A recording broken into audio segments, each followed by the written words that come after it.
Hello, my friends. It's Andy over at the COVID-19 live TV show. Almost forgot the title of my own show. Hey, we got a great show today. I'm going to tell you about him in just 1 second. He's a great guy. I've known him for a while. Virtually, he and a couple other people in my life, at the time I needed it, they changed my life. And so I'm so happy to have him on. And I'm excited. I'm excited to talk about it. But I need to talk about a couple things first, because this show talks about sensitive issues, and we have the title that we have. I have a disclaimer that I want to read through just really quickly. The COVID-19 live TV show is meant to be an entertainment show during the pandemic. It is meant to give all of us who are staying home a place for humor, entertainment, and common sense commentary on the pandemic and the economic changes occurring in our world. We are not a governmental agency, and our information has not been approved by the CDC or FDA. I learned how important these things are in my business, the Today's CBD Wellness Show, that little disclaimers here and there help in keeping you from being kicked off of Facebook, YouTube, Twitter, all those places. So I just want to make sure that it's understood. But I want to have a common sense approach to the information that's being hit right now. Again, my good friend Ed Rush is a former F-18, F-19 or F-18. Shoot, I forgot. Since I never flew one, it's a difference between a Toyota and a Lexus to me. And so he's a former fighter pilot. How about that? 5-time #1 best-selling author. He has coached some of the biggest names in the business in regard to entrepreneurship and being an expert, authority, author in their space. And so right after this video, I'll bring on Ed Rush, and we'll get this discussing the economic issues that are hammering our country and the world right now. All right, so hang on just 1 second.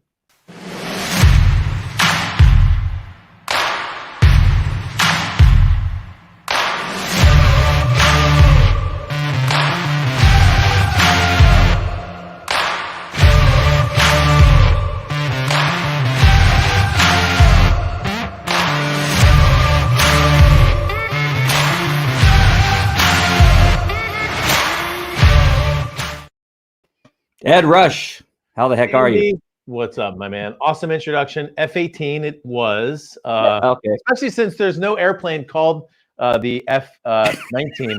It reminded me, I don't know if you saw, and by the way, this is a nonpartisan comment. This is just an observation. Right. But about 2 weeks ago, Joe Biden got into an argument with a steel worker or auto worker. Right. And, Yep.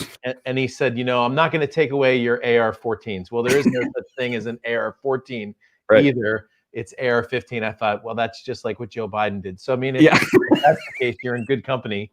But yes. No. That is wrong. I'm going to edit that part out. No political agenda there. I'm just saying, One story that I want to get to really quickly is that I invited you to speak at my little tiny men's group at my church one day. And it was awful nice of you to come to this very small group of men. That's the joke is, the inside joke is, Andy texted me one day and he's like, hey, could you come speak to my men's group?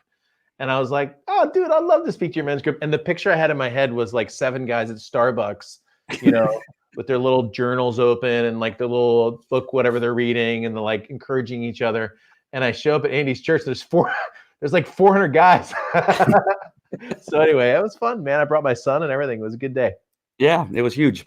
All right, so let's get started right away. And I think one of my first questions is that a few shows ago. Oh wait, by the way, you're the host of the Bunker Bash, which is airing on YouTube and Facebook and I guess a number of platforms. So I definitely want you to talk about that. Yeah.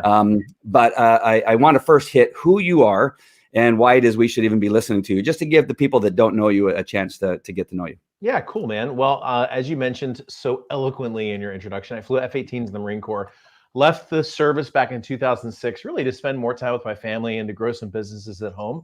Was successful at that, grew several businesses, sold some actually along the way. And now what I do is I do a lot of speaking and I help business owners and entrepreneurs make more money, have a bigger impact, and take more time off. In addition to that, I'm working on growing a national movement of entrepreneurs and heart-centered people who want to change the way we lead. So it's a nonpartisan effort. I'm not a Republican. I'm not a Democrat. I am an American. I'm a person that believes in innovation. I believe in doing the right thing. And I'm really working together with hundreds of people right now just to try to get our world changed. So, man, what a time to see the world change, because the world is changing itself right now. And like Andy mentioned, I'm the host of a show on YouTube and Facebook called The Bunker Bash, and it's a 90 days of a show. Every day we go live for an hour to talk about the issues of the day, but really to show good people how to take advantage, and I'm using that word on purpose, how to take advantage of the situation. When life throws you lemons, you make lemonade. There's another analogy about chicken salad, which I won't use now. But the point is, anytime pressure's on, there's always opportunity. And I know people are hurting. I know people are out of work. I'm not dismissing that, but I am here to tell you that as an entrepreneur, business owner, or a thought leader, you are in a position right now to do a lot of good, and people want to hear from you. Absolutely. That's one of the things I've been telling everybody and just about every one of my shows, that this time is an opportunity, not to be looked at as, oh, woe was me. What are we going to do and hide underneath the bed? Because you think zombies are going to be out there the next time you venture outside. That there is so much you could be doing right now in not watching Netflix and not only going going for walks. When you're going for a walk, take a journal with you or take something like your phone and speak into what your thoughts are, because those are really good times for me to have ideas and to put them down somewhere so you don't forget them, so you can come back to them later and see if they grow. If they don't grow, then get rid of them right away and move on to the next thing. Yep. But you had a show the other day where you were talking about this, what they were calling the stimulus bill, which probably isn't really stimulating anything, that you really didn't think that was a good idea. Is that okay to start there and talk about that just a little bit? Let's do that first. So it was just a few days ago that Congress passed what they're calling, I think it was called the CARE Act. And the president signed it. And essentially it was designed to get some money into the hands of the average Americans, or at least that's what they said. Now, just in the interest of full disclosure, there were plenty of things inside of the bill that I thought were great ideas. And there were several things inside of the bill that I thought were particularly bad ideas. But I'll just say, as a general rule, as a culture right now, we've morphed over, I'd say, about 100 years to the point at which our national federal government has, in a way, become like a lower case D deity.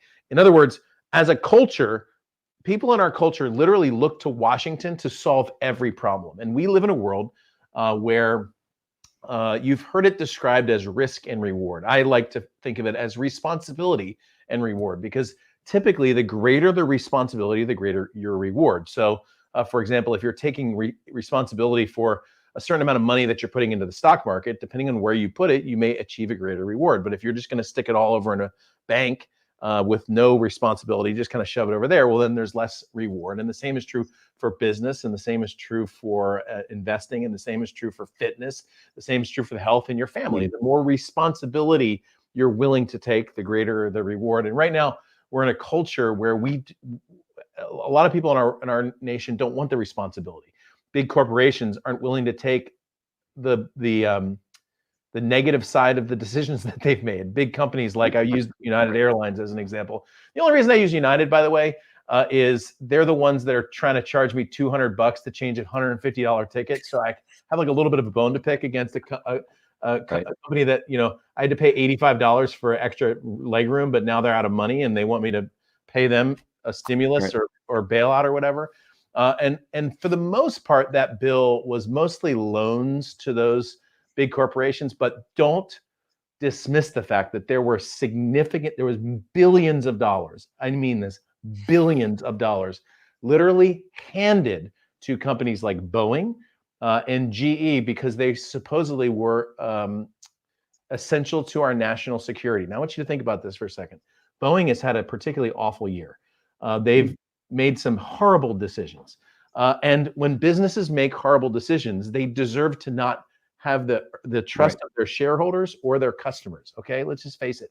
So the fact that as a small business owner, it's my job to pay a company like that's been making all this money off of me over the years. And I just went on to say this on my show. And again, there's a full hour discussion of this where I walk through the history of the Fed and the history of the United States economy and how we got to this point. But the bottom line is when you have a culture like we have, and we really have three classes. We have more than three, but I'll break it down into lower class, middle class, and upper class. When you have a bureaucracy that grows in its strength, what happens is the middle class completely goes away. And here's why. everyone at the top gets taken care of. When there's a crisis, all the bureaucrats start giving money to their friends because that's their donor class, and they have to give money to their friends. That's part of the contractual agreement that they made when they got their money, okay? They always give money to the lower class, and I'm not saying that there's anything wrong with that, but the fact is, people who don't have anything get taken care of by the government in times like this. And again, I'm not saying there's anything wrong with that. I'm simply telling you that the money in crisis in America goes from the government to the upper class, and it goes to the lower class. And the people who fuel that are folks like you and me, middle class business owners who are just working to make ends meet. And there will come, do not, I'm predicting that within the next 10 years, probably in the next 5, there will be a revolution in the United States. It's not going to be like guns and stuff. It's going to be a internet-based revolution, okay?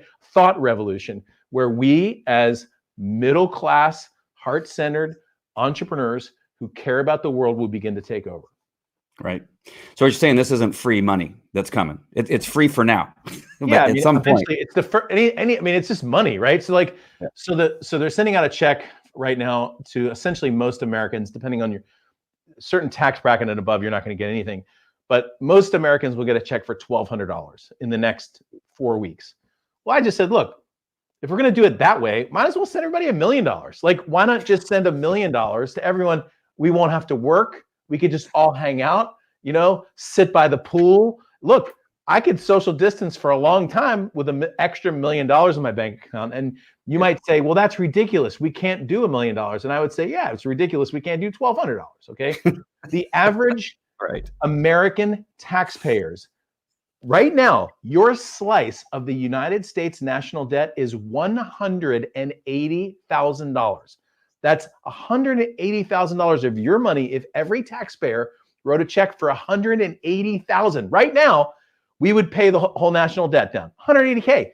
Our lawmakers right now in a single week added about $60,000 to your check. Okay. So now think about this for a second. You're going to get a check for $1,200, but the payment you're going to have to make in the future on that check is $60,000. And I'm not down with that deal. Now, here's what I am down for. I'm down for tax breaks. I think that's amazing. Anytime you can let a business owner or entrepreneur keep more of what they make, that's a really good idea. Okay. I don't mind them giving me my money back. And I also don't mind right now, the government is letting you take money out of your IRA with no penalty. I think that's a great idea. It's essentially giving you a tax break. I'm all for those kind of plans when it comes to stimulating the economy. What I'm not for is giving money to Boeing or GE or United Airlines so that they can continue to run big, dumb, stupid businesses that eventually hurt Americans. Right. You said something about giving each American $1 million, and it reminds me of this. I don't know if it's a study or something that was written in a book, but I remember somebody saying that if you gave everybody $1 million in order to try to make people's lives better, that everybody within about a year would be right back where they were before. They'd be poor and broke, homeless would be right back where they were before. Middle class would be back to middle class, and the upper class would be back up to other class. That really is something that people don't realize, that just getting the money doesn't mean it's going to change anything. Yeah, I mean, interestingly, so first of all, if you give everybody $1 million right now, with the inflation that would chase right behind that, it would be the same as giving everybody about $1,000 anyway, because immediately the money supply required to fund that would cause the inflation that would devalue the money. And by the way, this is another thing that when money's created in Washington, which is what's happening right now, they're literally creating about $6 trillion that wasn't there. When money's created, what happens is it devalues what you currently have. So let me just give you an example. If you have $10,000 saved right now in a savings account or an IRA or some sort of investment account, the government just made that worth about $9,000 to you. So there's an invisible tax every time our nation as a country, anytime we extend money, and there's ways that they do that with interest rates at the Fed, anytime that happens, it devalues what you currently have. And people go, wait a second, the price of groceries hasn't gone up that much and the price of milk hasn't gone up that much. Well, it has, but if you really want to look at it, look at the price of college. The price of college has skyrocketed because access to money, borrowed money to go to college is very low. The price of houses has skyrocketed. Like you live in Yorba Linda, I live in San Diego. our local neighborhoods have gone way up. The reason they've gone way up, the reason that it's so difficult to find a house in San Diego that's affordable for an average worker is because the interest rates have made that so accessible. Okay. The price, for example, of cars. It used to be, you used to write a check to get a car. That's when cars were like $4,000 or $5,000. And now they're like $40,000 or $50,000, largely because the access to capital. And so when the government begins to print money, which is what they're doing, what happens is it has a multiplicative effect. And the person who gets hosed, as usual, is right here. The people we're talking about, the actual buying class that sits right in the middle, because the folks in Washington aren't. Okay, they're already taken care of. They've got their backers and they've got their supporters. And what we found out this week, by the way, and I'll just say it this way: what we found out this week, look, you're a Republican, you're a Democrat, it doesn't matter, because they're all apparently in the same boat. Okay, all those lines went away this week. You had Democrats trying to spend less. That never happens. You had Republicans trying to spend more. What? You had people who were adamantly against Andrew Yang's send every American $1,000 a month plan. A month later, let's send every American $1,200. I mean, all the party stuff just went out the window. And what you saw was and by the way, I understand it's hard to lead and not everyone in Washington is a complete jerk. Okay. But for the most part, they're looking out for their jobs, and they're looking out for their jobs and you're paying for it. Let's just put it that way. All right. Well, man, you hit a lot of points there and you compare me to Joe Biden, which is totally wrong earlier. Hey, really quick. I want to make sure that all of you like, comment, and subscribe and share this broadcast.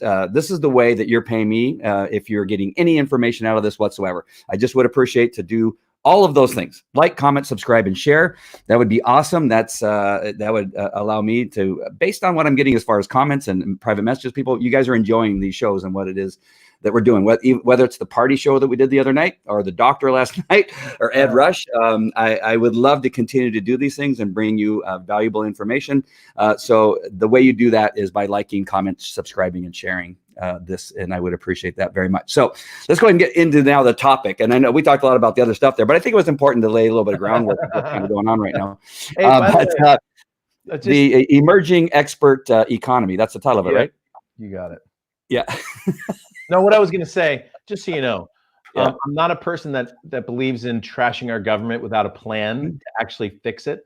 So when you watch the show you were talking about, it's on my YouTube page. When you watch the full show, you'll see at the end, I have 4 things that we need to do as a government, and there's 6 things you can do individually to make sure that you take advantage of the situation. So just wanted to say that I'm not angry for no reason. I'm angry so that we can change things for the better.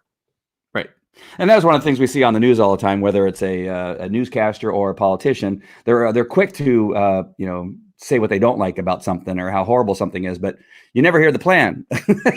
Well, okay, I know that you hate that, but you've not mentioned how it is you're going to do something that's better. Everybody's really quick to say that. President Trump was, too quick to close down the borders, and now he's like, he didn't shut down the borders fast enough. Wait a minute, you're the same person who said he did it too early. So anyway, enough about that. Let's talk about this emerging expert economy. What's going on, and what are your thoughts about that? And again, I think this is a great opportunity for what it is you're going to be talking about. It's a huge opportunity. And by the way, you right now, Andy, you're at the centerpiece of this expert economy, and I'll just tell you as you're watching the show. The reason why I'm having a show right now is because of Andy. Okay. So the first person I went, like I almost said, you know what? 2 weeks ago, I said, hey, I'm going to figure out this YouTube streaming thing. Then I realized I wanted to stream on Facebook, and then I wanted to stream on Twitter, and I wanted to stream on Twitch. And so I reached out to a mutual friend of ours, Everett O'Keefe. I said, hey, what are you using right now to stream? And he goes, well, I could tell you, but you should talk to Andy because Andy's been doing this a lot. So, all right, cool. Immediately texted Andy Falco. He sent me like link, resource, link, do this, and I kid you not, next day, you remember this, next day I'm up and running and streaming. And if you just hit my first show and you fast forward 10 shows, we did the 10th show this morning, you will see the growth of a brand. I mean, it's amazing how much different it is now than it was the very first time. And I just want to thank you for that. He's a great example of what you should be doing right now as a business owner. And as I talk about this expert economy, I just want to just thank you for that, because you've been awesome for me. Thank And you. it won't be the last time I tell you thank you, by the way. So so let's just talk about this, what I'm calling the emerging expert economy. And so I want to take you back in history just a little bit, just to look at some time. So what happens in the United States, and now this is happening in the world, so we'll just talk about the world. What's happening in the United States is about every 80 years, we go through what you would consider a revolution. Now, it doesn't always show up as an actual revolution, but every 80 years, we get compressed as a country. And when we get compressed, if you understand physics, when you put pressure on something, things move faster. Okay. And what happens when there's pressure is things move faster and change faster, but they change in the direction they were going anyway. Okay. So I'm going to go back 80 years. I'm going to take you back to 1945, the 1940 to 1945, 80 years from now. In 1940 to 45, we were in the middle of World War II. Okay. So you remember, Germany grows into Europe. We stay out of it for the most part until about 41, and then we're like full up into it. And by the time we're done, the United States really is not only a superpower, but we're really the only superpower. Now, I know Russia grows out of that in the 50s, but when the dust is settled, not only does no one have a navy, we've got the only navy, but nobody even has the ability to make a navy. I mean, everyone had destroyed each other across the world, and we fought a battle on two fronts here in the United States, and we got in late to most of it, and late enough that we had the biggest armed force and the biggest navy in the world at the time. And so in 1944, all the leaders in the world, economists, come to Bretton Woods, New Hampshire, to meet to decide what's going to happen with the world after World War II.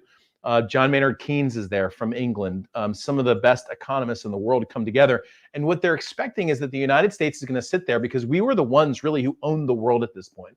What they were expecting was we were going to do what every country does in the history of the world who's in charge, right? You've got the Babylonian Empire, then the Persian Empire, then the Greek Empire, then the Romans, and then all the other ones after that, like when Britain's ruling the world. And essentially, when people are the strongest, then they just tell everybody this is the way things are going to be. And at Bretton Woods, what happened was something completely different. The United States planners there at the time said, listen, we don't want anything. We don't want any extra land. We don't need any significant resources from you, and you don't need to send us money. What we want to do is be the world's navy, because we already have a navy. And what we'd also like to do is we would like to have our dollar be the source of trading currency between the world, because our dollar is very stable, and everybody else is inflated and all over the place. And so what happened is America emerges as this economic superpower at the same time that we emerge as a political superpower. Now, here's the interesting thing about 1945. That was happening anyway. So if we didn't have World War II, America was moving into a place because of geography, because of trade, and because of hegemony. If you look at the center of the United States versus the rest of the world, we sit completely separated from any enemy. We've got deep water ports, east and west. We've got a beautiful river system that allows us to trade across our entire country without significant challenges. Add to that a good rail system, everything's taken care of, okay? So we had this beautiful economic growth, but we weren't really on the world stage. Europe was really the center of the world stage. But my point is, within about 20 years, we would have become the economic hub of the world, and we would have become the political hub of the world. It's just that World War II accelerated, and it happened in about 4 years instead of 20 years, okay? Now, fast forward 80 years. We're sitting now in 2020, and what you're seeing is a global pandemic cover the earth. And we're like 2 weeks really into it here in the United States, into where we're kind of shelter in place lockdown. And so it's safe to say nobody really knows what's going to happen. If you find someone who knows for sure what's going to happen and how many cases and how many deaths and how bad this thing really is, do not listen to them, because I can guarantee you the experts are still trying to figure things out, okay? Nobody knows what's going to happen except for this. I can tell you what has been happening and what would have happened on the economic and the business side, okay? And here's what was happening. So back into history and then back out again. In the 1960s and into the 70s, if you wanted to find out something about the world, you found out from a guy named Walter Cronkite. What you did was you tuned in. You didn't even have a remote. I don't even know why I'm using a remote. You'd walk over to the TV, you turn on the TV, and you would listen to Walter Cronkite tell you about the news. And it was Nixon once said in the middle of Vietnam, Nixon once said, "If I have lost Walter Cronkite, I have lost the war." Cronkite's words and how he said those words were so important that the entire nation leveraged off of what a single man on television said. Well, that single man became three men. What you had was ABC, NBC, and CBS nightly news. Remember Dan Rather and Tom Brokaw? Remember, you used to go and watch the nightly news. You would watch at 5 or 6 o'clock what they would say about the world, and then you would switch to your local news. And that's how you got your news, okay? Then what happened right around the 80s, 90s is cable started to proliferate. And what you saw was all of a sudden people stopped paying attention to those guys and they started paying attention to like their tribe.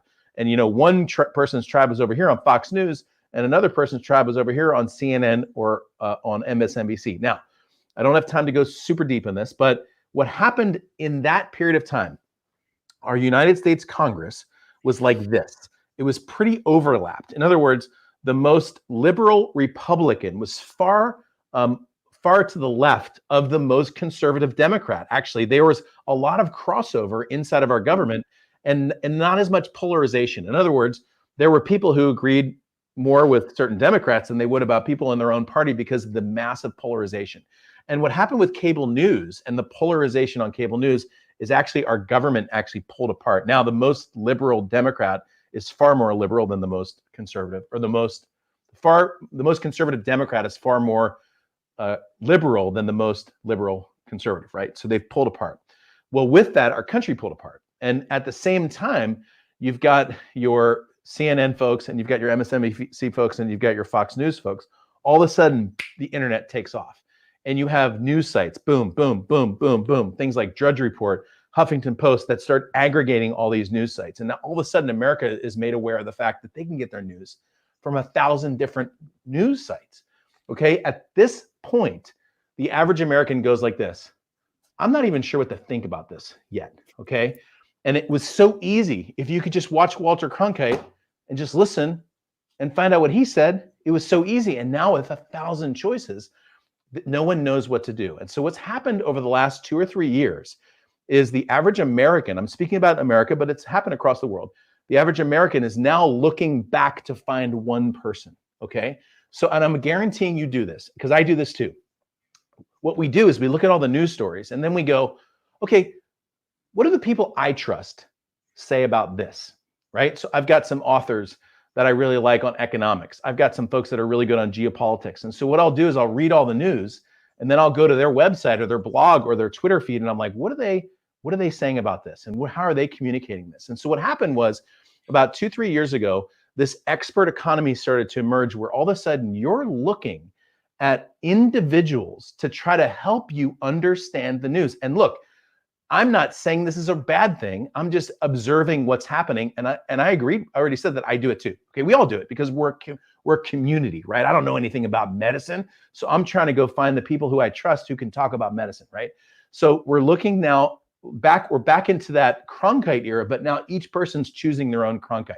And when that happened, it gave people, Andy, like you, it gave people like me a massive opportunity to be able to communicate hope, love, kindness, economic freedom, choice to people who need to hear it. Because the truth is, we're not being led well. And I'm not talking about the White House. I'm talking about everybody, okay? Mhm. We're being led by people with self-interest. And because of that, it's important for people like us to begin to communicate the truth.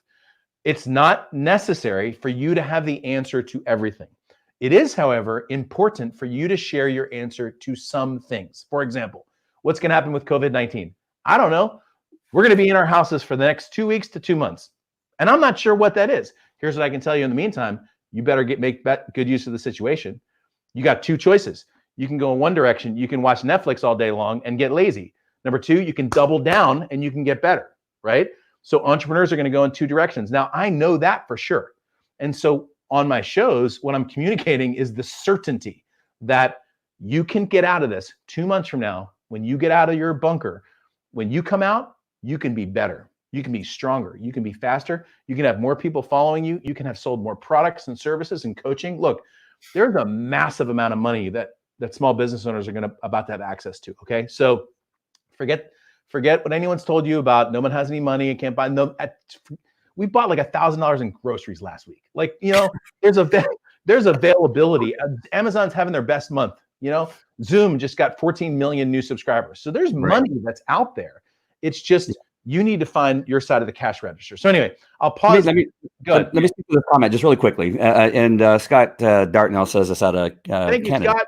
Scott. He says brilliant analysis. And yes, and I agree. Everything that you said is perfect. And there should be this desire for everyone who has information, who is an authority in something, that they owe it to the world now, and it'd be selfish for them not to share their knowledge.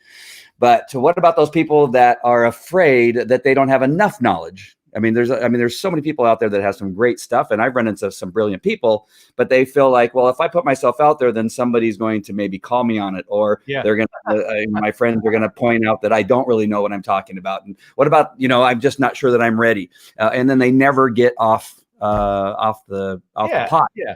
Well, okay. So first of all, there are some topics. Someone asked me today, I was on a phone call with a friend of mine, and he said, do you prepare for these shows? You just kind of wing it and, you like the content. And I said, some days, like I've got 4 pages of notes that I still haven't taken down. They're sitting underneath my my camera right here. I'll noisily pull these down. This is half of one show worth of notes. Okay. And I've got other days where literally it's like this. It's like one thing that's written on the top. So this was the economic one. And I told my friend, I'm like, hey, if I'm going to talk about the economy and the Fed and interest rates, I better have my numbers right. And I better have the history right, because somebody can get on there and be like, hey, you're an idiot. You got this wrong. And you made 100 points and you got 1 wrong. And now the 99 go flying out the window. That's the way we are as a world for some reason. So the first thing is, there's some things like don't talk about things that you don't, unless you know what you're talking about, don't talk about it. But here's the thing. There's of the 5,000 issues anyone can talk about, there's like 3 or 4 that you got nailed. Let's say you're a health coach. There's some things about the way people eat that you need to be talking about right now. There's some supplements that people need to be taking right now. There's some ways of moving that people need to be every day, dude. 5 days a week, 30 minutes a day, every morning. I'm up and I'm working out. Not because I want to, but because now, dude, if I don't keep the machine healthy, bad things can happen, right? So if you're a health coach, what better time? Look, nobody cares about their health. Nobody cares about immunity, but they do now, right? So if you're a health coach, there's 3 things you could be talking about with certainty all the time. If you're an investment person, I've got a bunch of coaching clients of mine that are investment trainers and coaches. Nobody knows what's going to happen with the market. Nobody knows what's going to happen with yield rates and all, but there's certain things they know for sure. We'll speak about the things that you know for sure. And the things that you don't, be transparent and honest and say, look, I don't know what's going to happen. Like I already told my folks on my show, I don't know what's going to happen with our government. My guess, by the way, this is an important word form that I'm about to give you.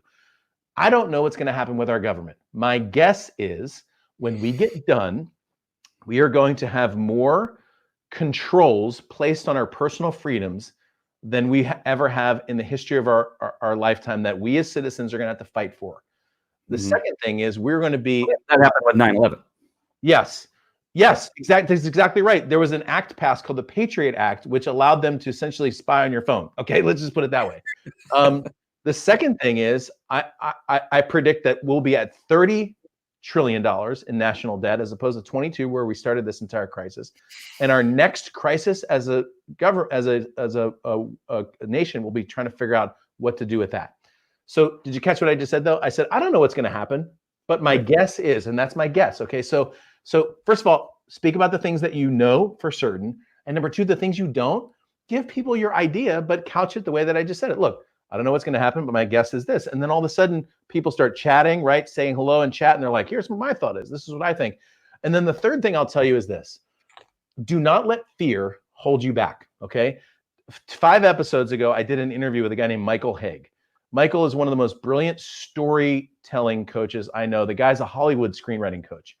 And some guy wrote a comment in the YouTube thing that was like, no new information here. All they were doing is promoting their stuff. And I'm like, we didn't promote. It was like you and me talking right now. We gave a website out and that was it. And I was like, and I saw that thing this morning and I was so pissed off about it. And then I remembered I'm the guy that tells people don't worry about what negative people say. All right. So here's the thing. If somebody says something that's negative, you give yourselves a round of applause and pat yourself in the back, because you know what? The most influential people in the world, 40% of the people don't like them. So if you want to be influential and you want to really create a movement and you want to have people doing the right thing, well, you know what? You're going to have to put yourself out there. And you know what? 10% of the people in the world are idiots. So if you have 10% 1-star reviews on your Amazon book, congratulations. You filtered all the idiots into 1 stars. Like that's what you're supposed to do.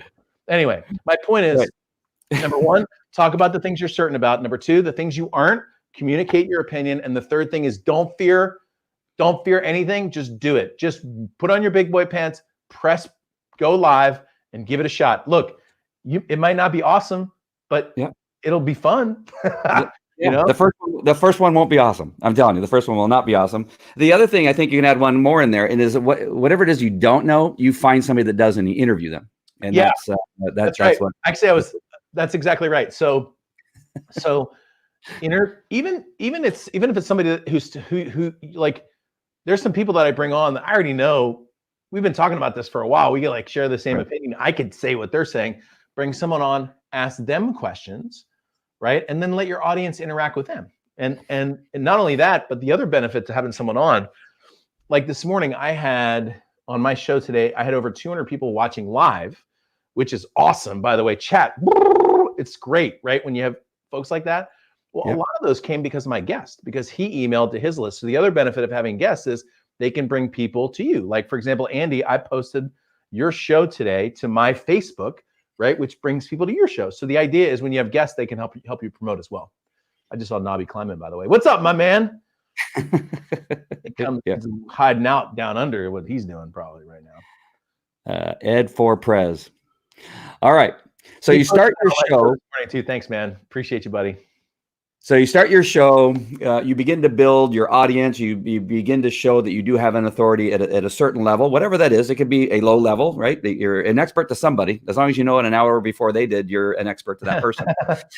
But you start building this audience. Well, now how do we make money with this authority? Is it simply just by writing a book, or what's next, especially with this economy? Where do we go and how do we make money from our knowledge? Thank you. And it's a great transition too, because look, I'd rather have 1 customer than 6,000 followers, you know, because fundamentally the most important step in a business relationship is the one that makes it a business relationship. It's the one accompanied with a credit card or a check. That's again, if you're a business person. And so it's a good question. So first of all, followers, fans, views, likes, comments, shares, all very important. Don't get me wrong. I'm not diminishing the fact that those things are important. In a lot of ways, those are the stepping stones to what comes next. And if it's okay with you, I'm actually going to switch cameras real quick and just jump up on my little whiteboard. Am I able to do that? Let me see if I can switch my camera. I don't know. Damn. Did it work? Here it is. All right. So Andy taught me how to do that too. So I'll zoom you in so people can see you. So this is what you call, you've heard this described as a ladder before. Most people call it a funnel. All right. So let's say this is your funnel as a business owner, and this is the top of the funnel, and this is the bottom of the funnel. Well, as you move down towards the bottom of the funnel, where's my green one? Oh, it's sitting on the floor. I guess I'll use this.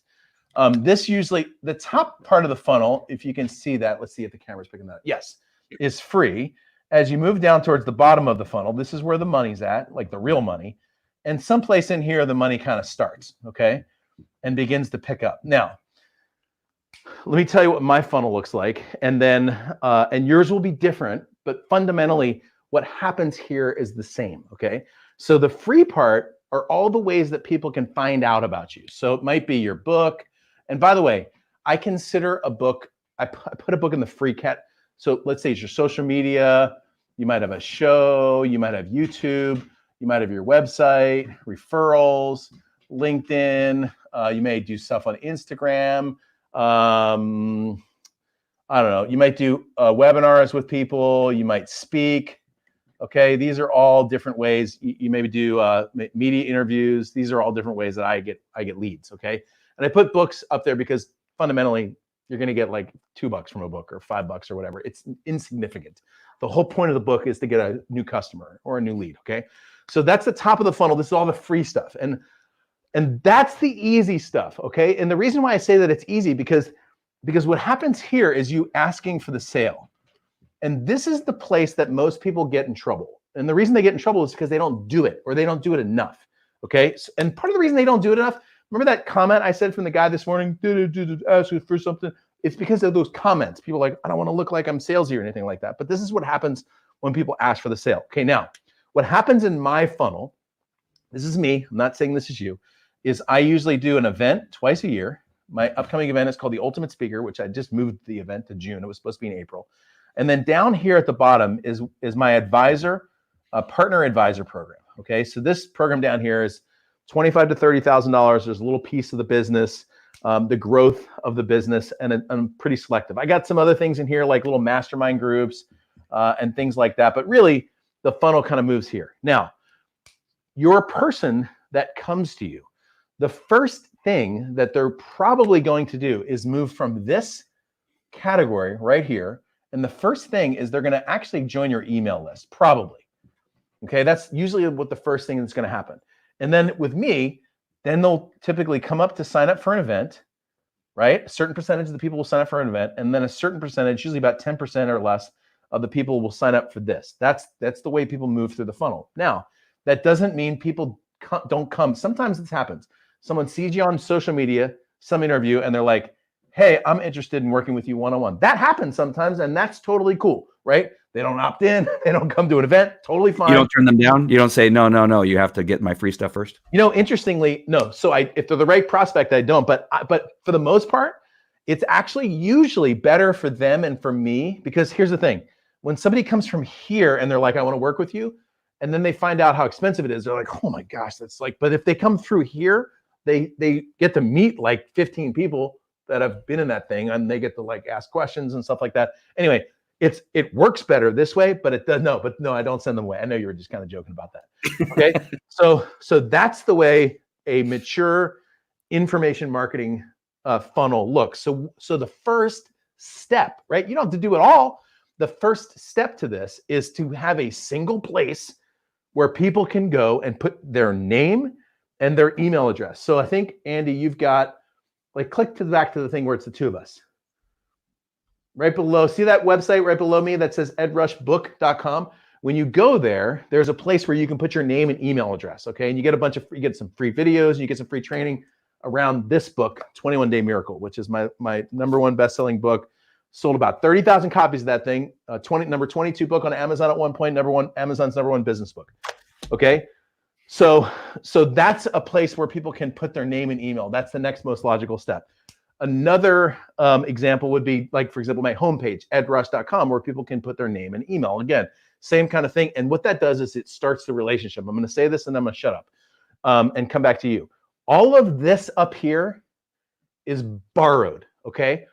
So let's say you have 180,000 people on Facebook, fans on Facebook. Those aren't yours. And people get really upset when Facebook just blocks their post or kicks them off of Facebook. And they're like, I lost all of my fans. Guess what? They're not yours anyway. They were Facebook's customers that they lent to you for a certain period of time. But once someone becomes a member of your email list, then they're not borrowed anymore. They're earned, or also known as owned. As much as they used to. But remember, all these social media platforms still step, and of course the customer transaction becomes the next most important one. All right, back to you. All right, awesome. Back down. Get off my soapbox. No, you're speaking my language. This is one thing I talk to people about all the time as they are starting to build their audience and build, interest from, people, and their following gets much bigger. People are sharing and they start hitting some traction. The thing is, you need to get some of those people that are really truly interested in what you have to offer off of those social platforms, because at any time, if say just Facebook goes away for whatever reason, which they're probably not soon, but what if it happens? I've been kicked off my Facebook because of some CBD stuff I was doing in the early stages before people understood it, and they shut down all of my Facebook pages for 30 days. And you lose all of those people. And what Ed was talking about is exactly what I talk about all the time, is that you need to get them into some platform where CRM, a customer relationship management software. One of those things is Kajabi. I'm just going to put this up. And again, this one gives you an opportunity for 29 days of training to learn how to do just that. What Ed just said, create landing pages where you get their name and email address. I use the branded URL onlinegurudeal.com, and that's for Kajabi. And you get a 28-day training program to get you up and running, to build your first website and your landing pages where you can send people to free white papers and that kind of stuff. So I would just recommend you do that. I happen to have this up because this is where, people need to go. This is one of the best platforms you could use. Why are you laughing at? I was laughing because Nabi put in the comments, Mount Ed Rushmore. I just thought that was funny. Is that Kajabi? Is that your link to Kajabi? Is that what you were just saying? Yeah. Instead of the affiliate code. Yeah, use Andy's link, because then it funds his continuing the shows. You know what I'm saying? So that way you don't even have to pay anybody for this. You just get to have it for free, and then you can go pay Kajabi. But by the way, if you have any desire to have an information marketing business, Kajabi is your place. And all the things I just described here, you can do there. You can do right inside of Kajabi. Your lead generation. I got 4 products in Kajabi. It's awesome. So another tool that I like, I'm going to bring up Eric's comment here. Somewhere there has to be someone who knows less than you do. Find that person and make them better. Yep. And it's a great comment. Eric works for Designer, which is another great platform for repurposing your Facebook Lives. You can take the URL from your Facebook Live, and it will transcribe everything automatically in the tool that Eric Mulford works for, called Designer.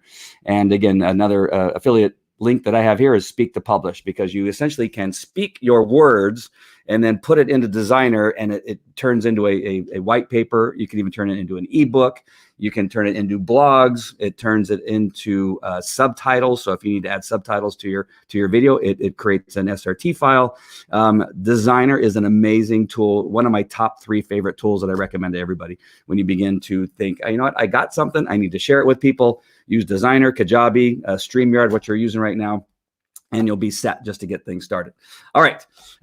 So what's next? What's the next thing? So you've created your funnel.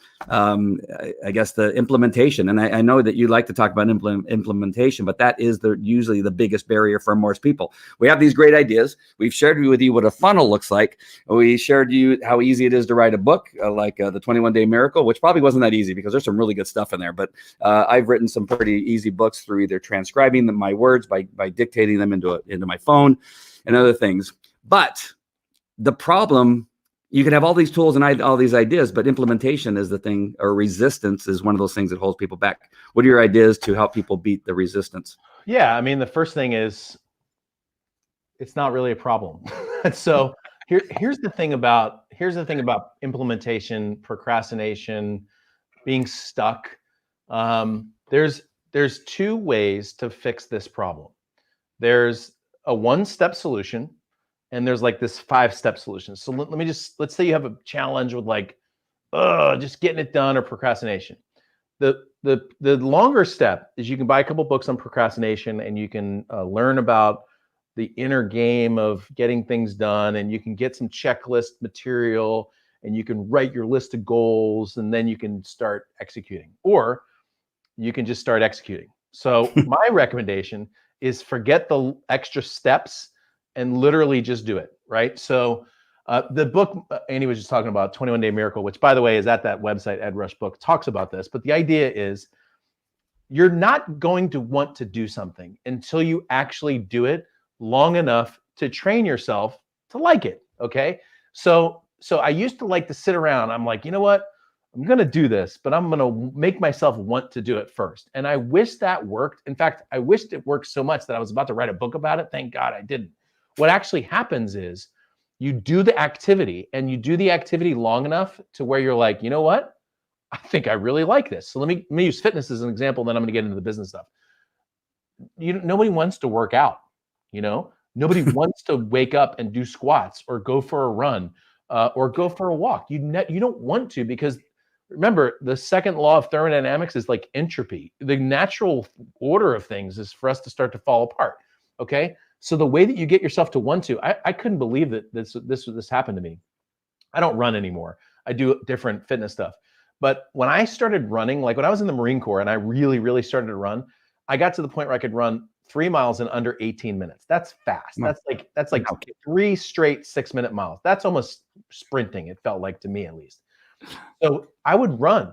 I'd run just about every day. And on the days that I wouldn't run, about 3 or 4 in the afternoon, I would be like, I got to go run. Like my body would be like, let's do it. Let's go. Let's run. And I would get excited thinking about going for a run. That's crazy when you think about it, right? Why would you get excited to go for a run? So about a year ago, I started doing this. I'm not telling you to go run. I'm using this as an example. And the next thing I'm not telling you to do either. I'm using it as an example. I did this thing called Wim Hof ice immersion. So every couple days, I would put 40 pounds of ice into a huge tub that we have in our house. I'd fill it up with water. It would be about 50 degrees, 45, 50 degrees. And I literally would sit in it for 20 minutes. That is crazy. Okay. And it took so much guts to get in that water for a few minutes, much less 20 minutes. And I kid you not, after about a week of doing it, I would be sitting in my office like, I can't wait for that ice bath tonight. It was like my body was beginning to crave that bath. Now, the same is true for everything, okay? So I committed 3 weeks ago, I committed to doing 30 minutes of content creation every single day. A week into it, I created an online show that I do every single day for an hour, and I write about another hour. If I stopped right now, I guarantee you tomorrow morning, I would wake up desiring to go live and stream onto my computer, okay? Because the truth is, your enjoyment of the habit begins with your activity on the habit. So the first step is nothing more than a commitment. You go like this. Hey, for the next 21 days, no matter what, and I usually do these Monday, Tuesday, Wednesday, Thursday, Friday, just so you know, when I do 21-day sprints, I will oftentimes give myself at least 1 day a week off.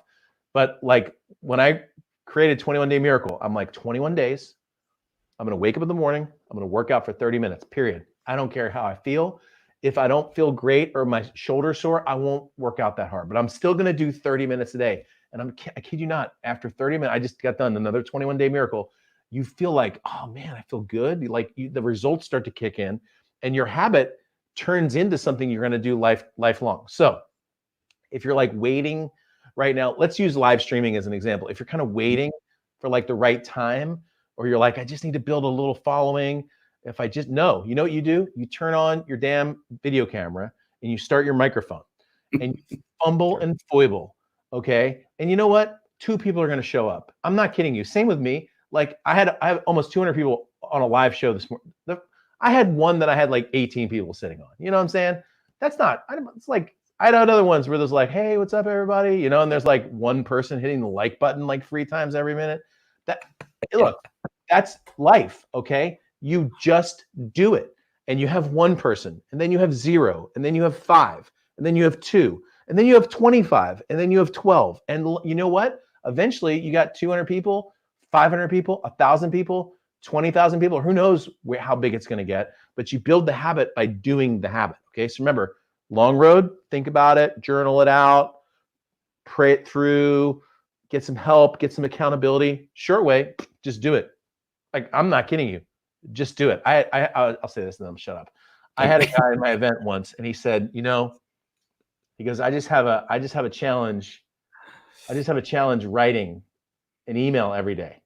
And I kid you not, in the event, I go, you want to solve that challenge, right? He's like, yeah. I go, good. That's not a problem anymore. And everybody started laughing. I'm like, I'm not kidding. It's not a problem. You wake up in the morning, you write your email.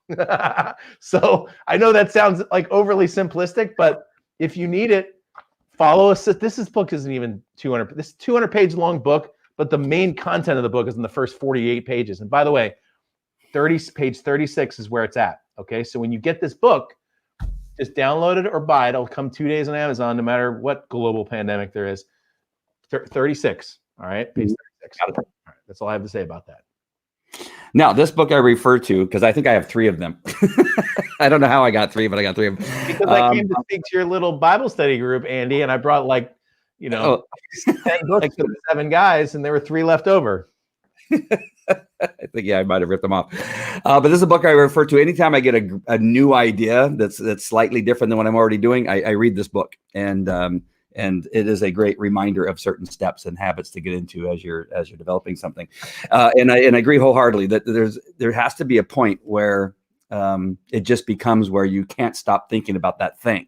When I wanted to be a police officer, when I was 21 years old, I began reading every Herald Examiner, which is an old paper in LA that no longer exists, and cutting out all the articles about LAPD. Everything that had to do with LAPD, I cut them out and would read them and review them and listen to, well, I didn't listen to any podcasts because there were no podcasts back then. But I would research as much as I could on law enforcement, on the weapons that they carry, that kind of stuff. And I couldn't get enough. I subscribed to Police Magazine before I became a cop. Everything I did revolved around that. And then when I wanted to be the best dog trainer in the world, I did everything possible that I could do. Even if I couldn't afford it, I'd find people to help me.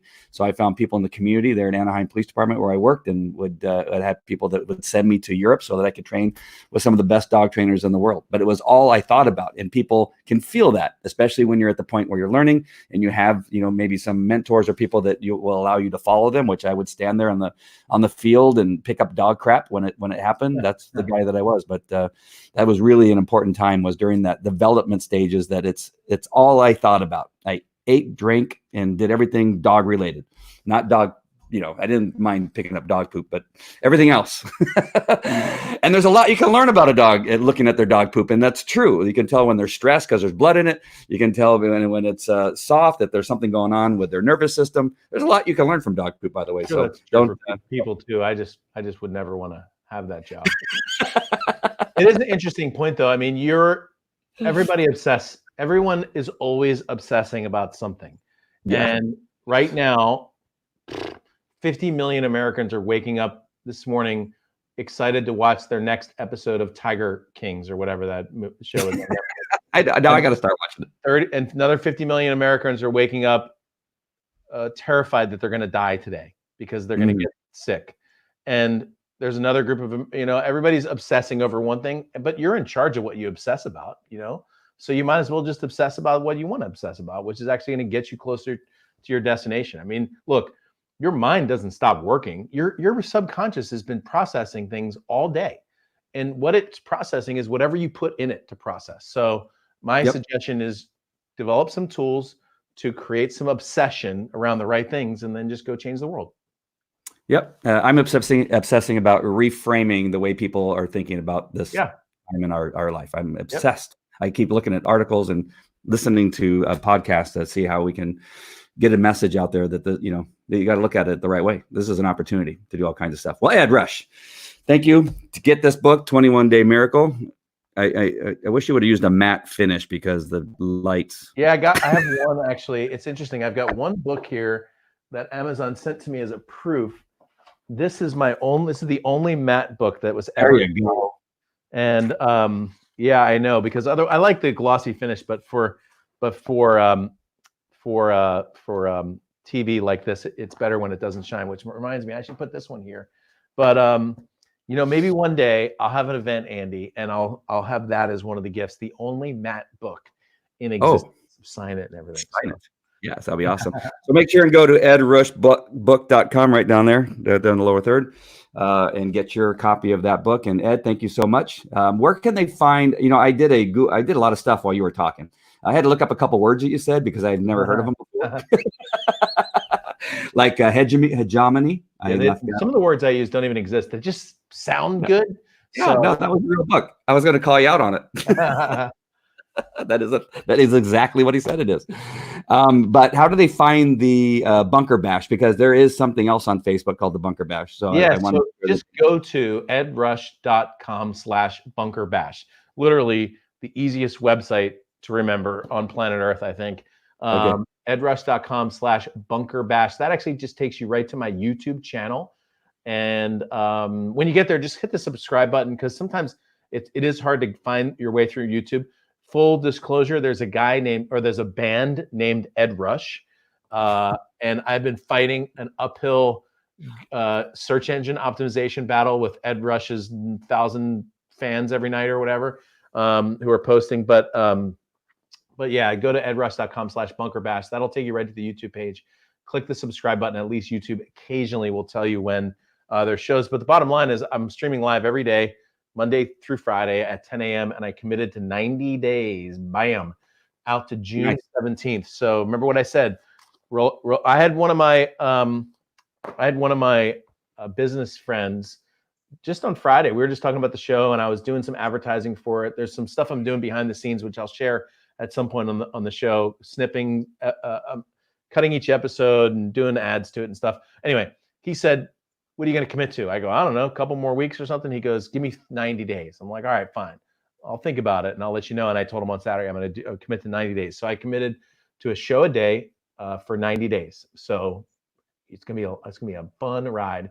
This week I got a guy, or I think it's this week, I got a guy who played in the NFL. He's one of the senior execs at Sports Illustrated, who's climbing the 7 highest summits in the world, and he's already done 6. Everest is his last one. I'm going to interview him this week, so it's gonna be awesome.